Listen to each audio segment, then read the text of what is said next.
Can you kind of walk through what was alleged and what happened and kind of give the straight story? You're obviously guilty until you could prove that you're innocent. It's always how it works, right? That's how our justice system works. And so as soon as I started providing the information, everything started to go away. But the initial allegations from a year and a half ago were 35 years of charges, 4 felonies, 3 misdemeanors.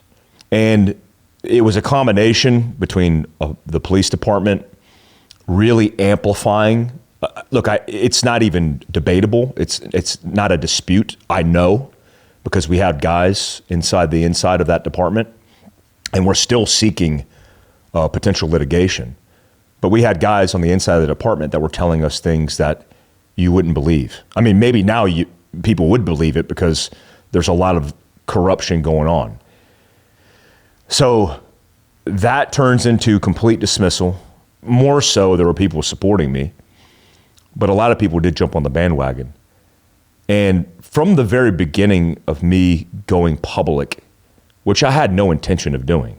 I mean, I was a contractor for the agency and I had no social media. To, I have to figure this out. I don't know how to do it, but here is a social media app called Instagram, and you could start posting and supposedly drive a market and do all these things. An opportunity exists. And so I took that opportunity. And from the onset, I've always been genuine and truthful, even in my failings, most significantly my failings, because that's how I operate in the military. Like, hey, here's what I messed up. And in this particular case, I did absolutely nothing wrong and was criticized in a court of public opinion. And right now, post kind of this experience, after losing everything, it's reshuffled the deck of the priorities in my life.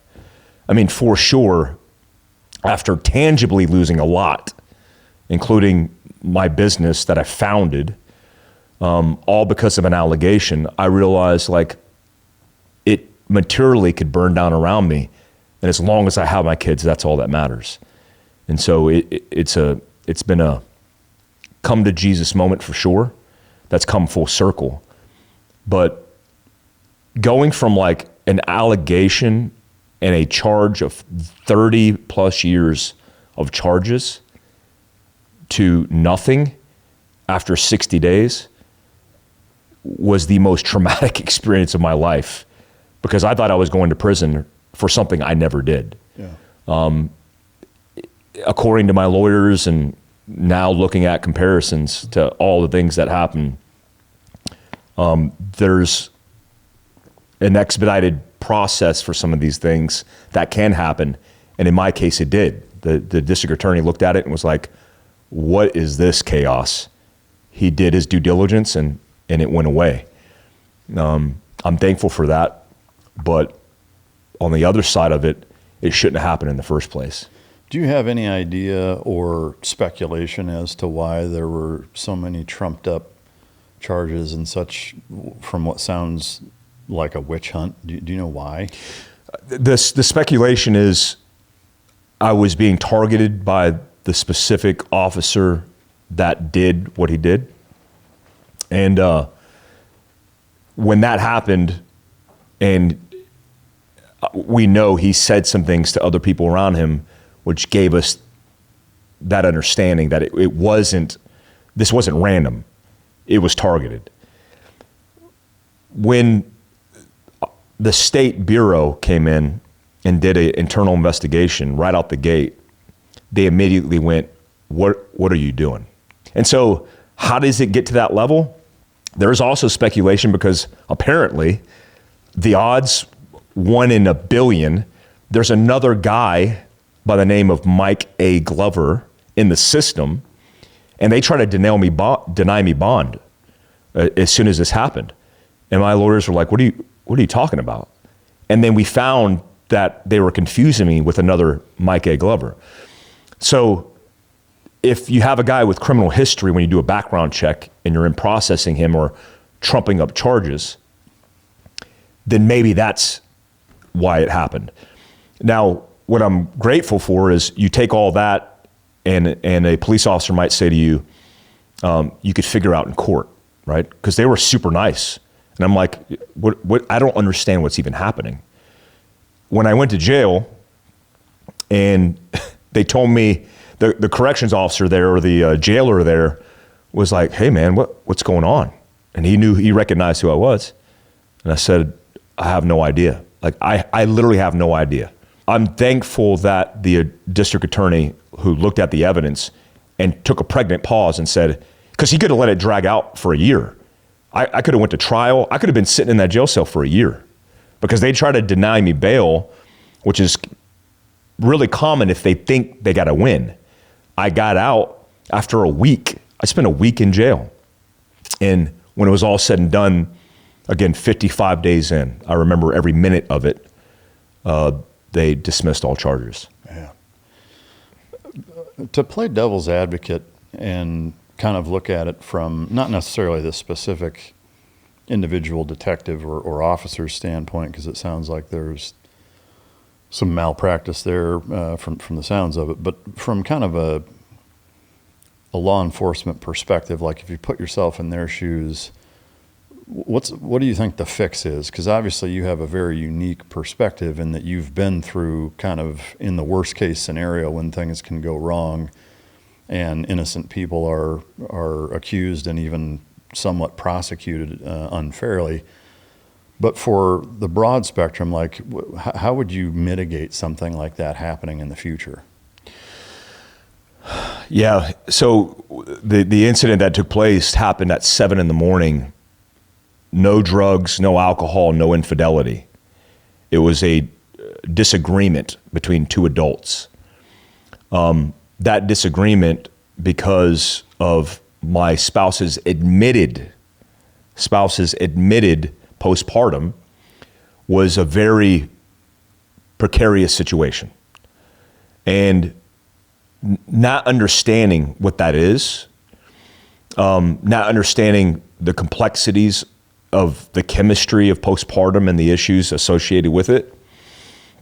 If I was a police officer on scene and just took the time to ask the question and understand the perspective of both parties, then I could take a step back. Even physical evidence.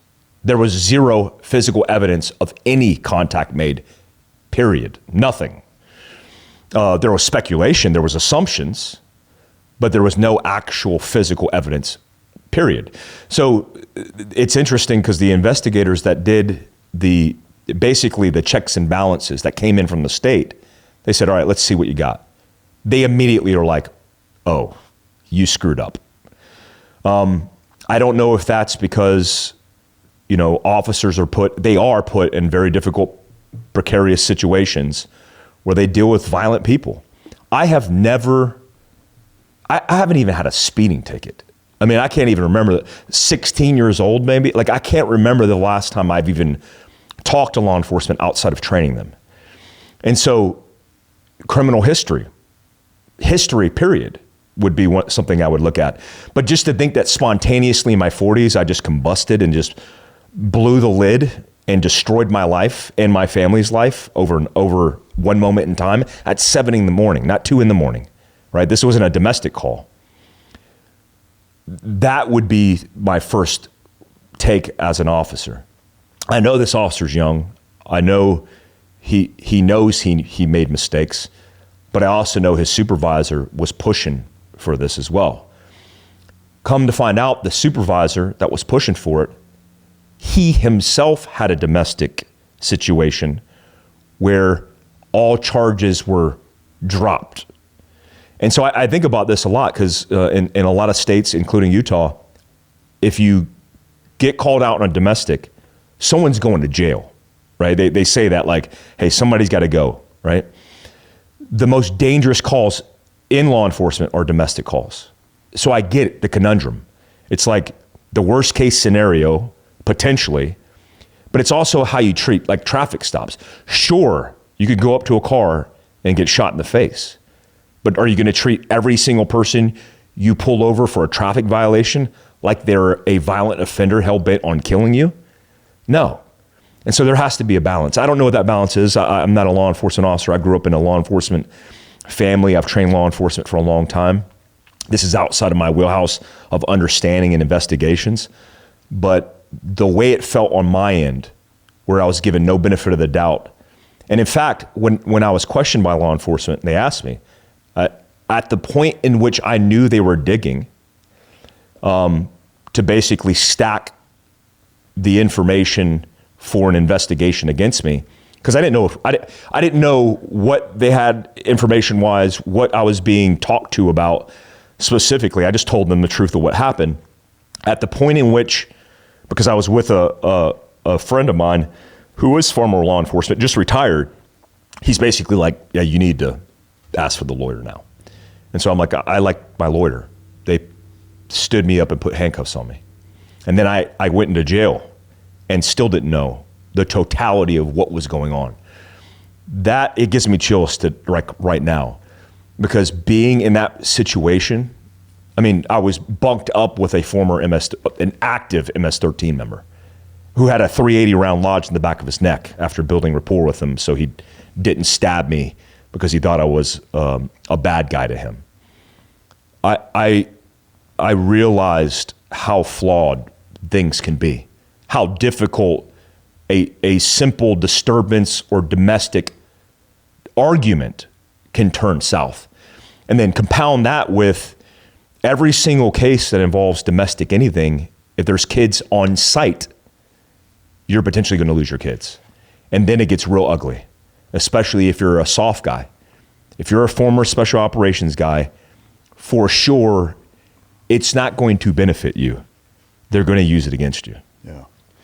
Dude, that's brutal, man. I mean, it gives me chills hearing you talk about it, just putting myself in that position. Like, man, I can't think of a more helpless feeling than that, than being in jail, totally unaware of kind of what the totality is of what you're facing, and knowing that there's a very real possibility that you're not going to see your kids anymore. And they were young, right? 3, 5, Yeah. 4, 6, what? Yeah, 5 years old. 5 years old. I mean, man, that's so tough. I am curious, the week in jail, you said you were bunked up with an MS-13, but were there any issues in jail, like any fights or any crazy shit happened there, or like what was that like? I'd rather go through SEER school than spend one day in jail. What jail? I was in Utah County. Okay. Yeah, Utah County jail. And because of the litany of charges I was accumulated with, I was in a special section in basically solitary confinement. I mean, they wanted to put me in solitary confinement. In fact, they called down and put me in solitary confinement. We think it's officers who called and said, hey, this dude's high risk. He needs to be put in solitary. They try to move me to solitary, and the jailers, who were super squared away, stopped me in the hallway as they were transporting me and said, why are we moving him to solitary?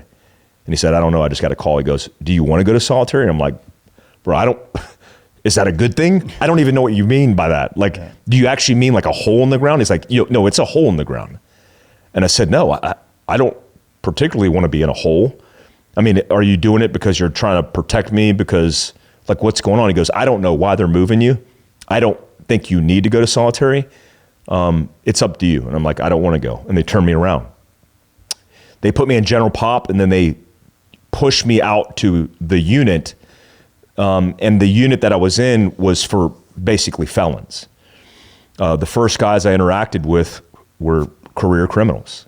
I mean, they were, one of them, a former MS-13 guy who had a .380 lodged in his neck, was shot point blank in his face by a rival gang member right in front of his kids. His wife was riding shotgun. He fought the guy who put the pistol to his face and caught it in the side of his face, and then it lodged in the back of his neck. About 6 hours in, I was doing breathing exercises with that guy so he can calm down. And he was like my yoga partner for a couple of days. I knew I had to build rapport in that place because I didn't know how long I was going to be there. And at about day 2 or 3, after not talking to anybody, I saw the writing on the wall and was like, I might not get out of here until trial, and that could be a year, based on talking to other guys. So I was put in to another unit or another cell with another guy who had committed assault, admittingly.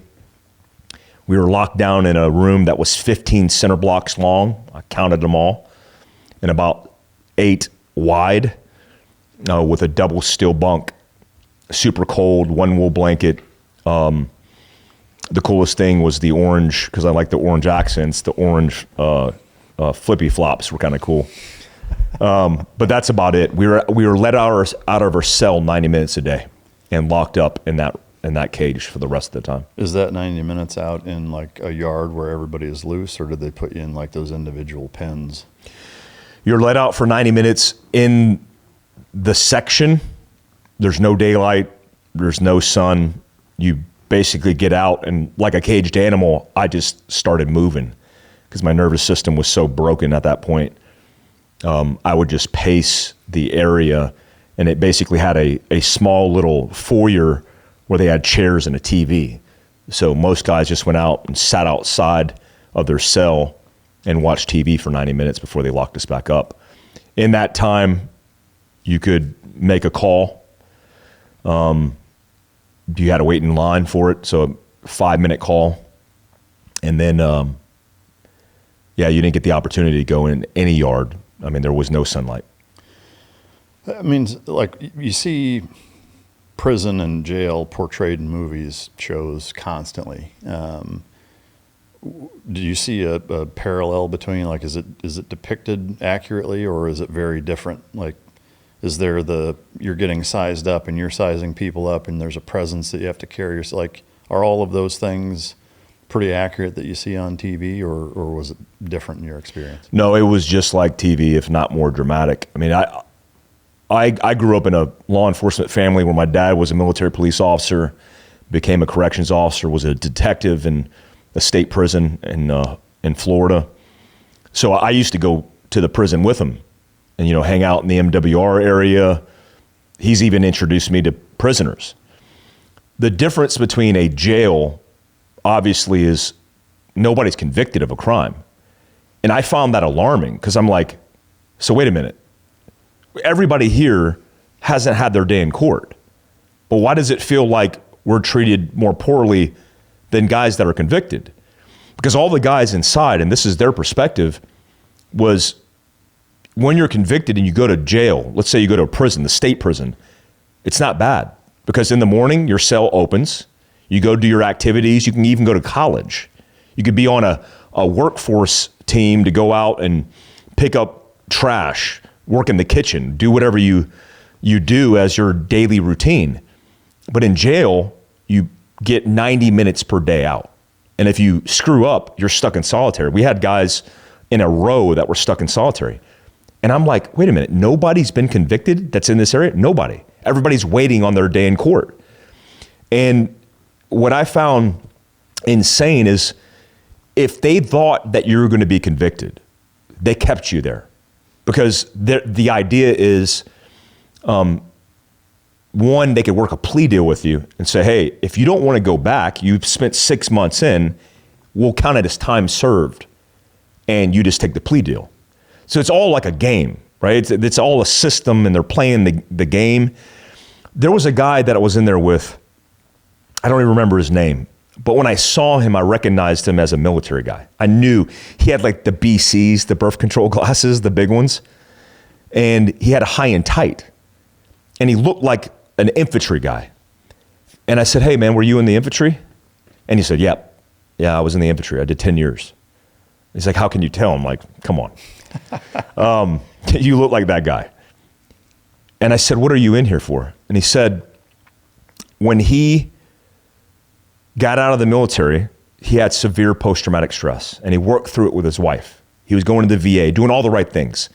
He was like in the 173rd, the 82nd, and then another infantry unit, like real frontline, 1 year plus deployments. I mean, these guys were doing 15 months at one point. 3 combat deployments back to back over a 10-year period. Years of combat. I said, So what happened? He's sleeping with his wife, and in the middle of the night, he has a night terror, a dream, a nightmare, and starts beating on his wife. But he's completely out of it. He's completely unconscious. And he's just flailing and hitting her. He wakes up and realizes what he's doing, and he can't believe it. He picks her up, polices her up, puts her in the car, and they go to the hospital. And he tells them everything. The wife acknowledges exactly what happened and says he was sleeping. He turned around and started elbowing me, then hitting me. And he admits it. He goes, they charge him with a crime, with assault, like felony assault. They put him in jail. At the point in which I talked to him, he had been in jail for 6 months. And he said the prosecutors wanted years. And I said, what about this idea of this VA court? No VA court for him because it was so egregiously violent, they said. And so as I'm looking at all these guys in prison or in jail, I'm realizing like most of these guys have mental health issues. There's a guy at one point that's banging his head on the cell door. Again, not a convicted criminal. He's been charged. I'm like, what's up with him? He's like, he's got mental problems. They pull him out of his cell with a team. They're all in riot gear. They go in there, they mush him, they pull him out. At one point, one of the jailers, and these dudes are like big boys, 300 plus pounds, is doing it's like he's doing a push-up on a medicine ball. Like he's literally has all his weight in a diamond-shaped push-up position on his head with 300 pounds, like planked out on his head. And the guy's like, can you please get off my head? I feel like you're gonna crush my head. And I've never seen somebody so close to actually doing that because that boy was 300 pounds. And I'm like, he's gonna implode this dude's head right here, right now. And he's like, can you please get off my head? And the guy took a knee and relieved some weight. But they dragged this dude out, mushed him into the concrete and drug him away into solitary, into an isolated cell. And I talked to my cellmate who was a career criminal. At least he's got a past. And I said, dude, what's going on? All these guys got mental health issues. Are they getting help? And he said years ago, they took away the ability for guys to get mental health treatment. Like the asylums, the counselors, all that. Where my experience sitting in that jail cell, the realization is I was in a mental asylum with a whole bunch of people that were capable of hurting you, not even realizing what they're doing. So my tactics had to change completely. I mean, I was isolated in a jail cell with a seemingly nice guy, but I didn't know if this dude was gonna, hit me in the back of the head in the middle of the night and try to do stuff. So I was definitely on my toes. Yeah, it sounds intense. I mean, I am curious. I mean, obviously you didn't go to prison or you haven't been to prison, so you only have one half of the perspective. But in hearing you describe that it's, a jail filled with people who have been charged but not convicted, is there any essence of guys wanting to kind of keep their nose clean to not enhance charges or make the problem worse, or is it just that kind of feeling like a powder keg, essence that's always like shit's about ready to boil over at any given moment? Yeah, that's a good question because the hat on the coffee table sitting right in front of me belonged to Glenn Doherty. It was a John Deere hat that I gave him. He had it when he tragically passed in Benghazi. Bubs Naturals is a tribute to Glenn. They have collagen peptides, which I put into my morning routine every single morning, as well as the functional creamer / MCT oil that goes into it as well. They have hydrate or dielectric electrolyte drink mixes, which are great for pre-workout, during workout, and post-workout to get all the added sodium, potassium, magnesium, et cetera, that's required when you deplete it. Bubs is a family company. The way that they started is, again, super close to my heart, with him being one of my closest friends for a long time. And I encourage you to go to bubs.com, and now there's a landing page specifically for Mic Drop listeners. Just enter the code Mike, M-I-K-E, all caps, and you get 20% off your first purchase at bubsnaturals.com. So that's www.bubsnaturals.com/Mike. And you can check out the Mic Drop landing page and go support an amazing cause. A lot of the guys I was with, Look, I'm a crybaby, man. I was very emotional in jail, and I wasn't afraid to cry. Between reading the Bible and praying and crying, everybody around me, especially when I was in general population for a couple of days prior to them breaking us out, they were very empathetic. And they found out my background on day one because one of the jailers came up to me and shook my hand and said, "Hey man, I heard," like he was a canine handler. They said, "I heard the story about Vinny and saving your life, and you've had a really positive impact on my career and my life, and I just want to say thank you," and shook my hand. I'm in an orange jumpsuit in jail, and he's shaking my hand, thanking me for my service, post-service. And I go back to the jail cell, and they're like, "What was that all about?" And I'm like, "Oh crap!" They're calling me out. Like, why am I shaking the jailer's hand? And so I said, "I was a military guy. He recognized me from stuff that I've done." And they said, "Oh, what'd you do in the military?" And this wasn't a time to like go into your cover for action or status. I was a sniper in special operations. And they're like, "What? You were a sniper? I knew I recognized you." And one of the guys like, "I knew I recognized you." I'm like, "Oh crap, here we go." But immediately they're like, "Oh, this is the dude you don't mess with." Well, then it was bewildering to them that I was a guy who was crying and praying and reading the Bible, because they're like, and then, and I don't want to get emotional now because it will break me, but all of them started breaking down. Wow. Because all of them had sons and they had children. Dude, it was heartbreaking. Seeing these grown-ass men who made mistakes. They weren't hardened criminals. I mean, these dudes made mistakes. One dude punched a dude for throwing an object at his buddy's truck, and it cracked the windshield, and he punched the dude in his face like he deserved. And he was facing 5 years in prison away from his children. The MS-13 dude was hemmed up on a drug charge, and he was trying to get his life straight. So then I became like this jail counselor. I'm talking to these dudes and like, you need to get your life straight. You need to do these certain things, because I'm not that guy. And I'm telling them, we're doing breathing exercises. And the dude's calling into the intercom, the corrections officer's like, "Hey, what's going on in there?"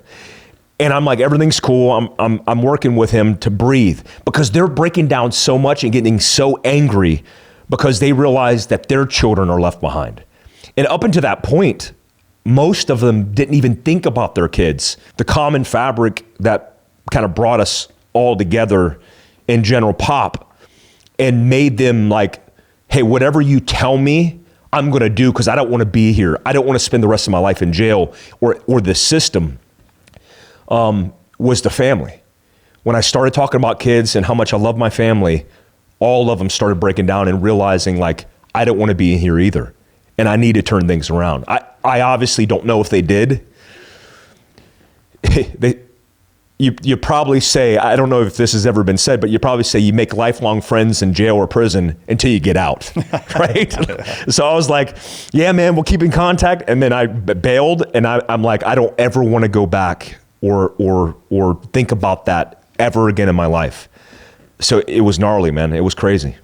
Dude, that's wild, man. I mean, it sounds like from having lived that for that period, there's probably some significant changes you would make to the system as it relates to mental health and counselors and evaluations and things of that nature. Because I mean, to me, like, if you have the ability in a week to have that kind of impact on just a small group of people, I mean, I don't know how many people are in there, but by just acting a certain way, prioritizing certain things, and kind of setting the example in a way, like if you can have that kind of impact in that amount of time with no real formal training, it seems kind of like a no-brainer that there should be a significant amount of more investment into applications like that within jails and prisons, no?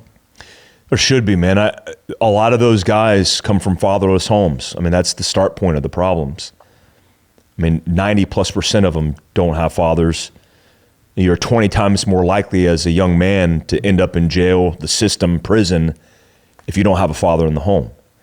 And so it starts there, and for sure, even the outbursts that I saw where you continue to have outbursts, you just stack the deck against yourself.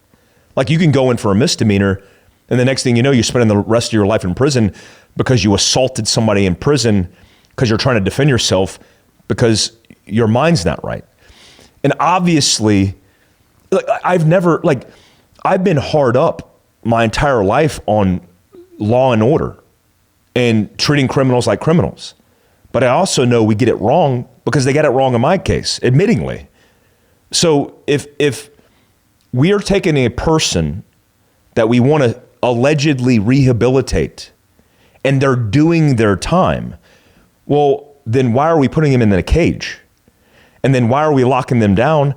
And again, I'm not talking about hardened criminals, like violent rapists, murderers, etc. Got it. Throw them away and throw away the key, right? Lock them away and throw away the key. Do all that. The guys I was in jail with were like, had assaulted, punched somebody in the face, like another man. The MS-13 guy got hemmed up on drug charges. There's no mental health rehabilitation in jail.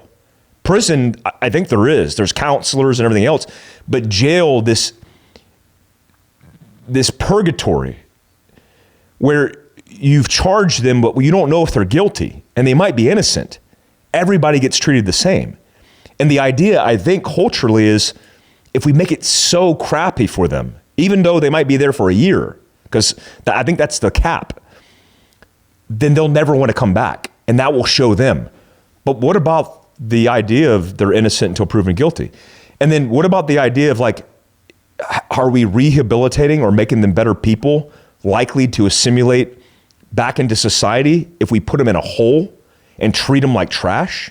Now, the jailers didn't treat us like trash. I was actually impressed by the treatment where they were respectful and professional.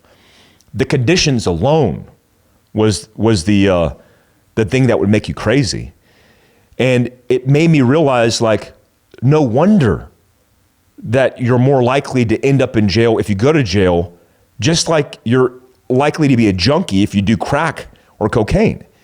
Like, you go into that environment, you're going to go crazy. And then you get out, and then the cycle perpetuates and it continues. And you almost feel like those guys feel like their only out or option is jail. I was in there with a lot of people who were addicted to drugs. Like, they were addicts, obviously. About half the guys that I was in General Pop with were going through withdrawals. And they were just under a wool blanket, shivering, crapping themselves, puking, and were in a really bad situation. And people would say, maybe that's what they need. Or they just need care and attention. I don't know, man. I saw the inhumane perspective I never thought really existed behind the curtain because I was immersed in it. And for sure, there's not enough mental health rehabilitation in jail.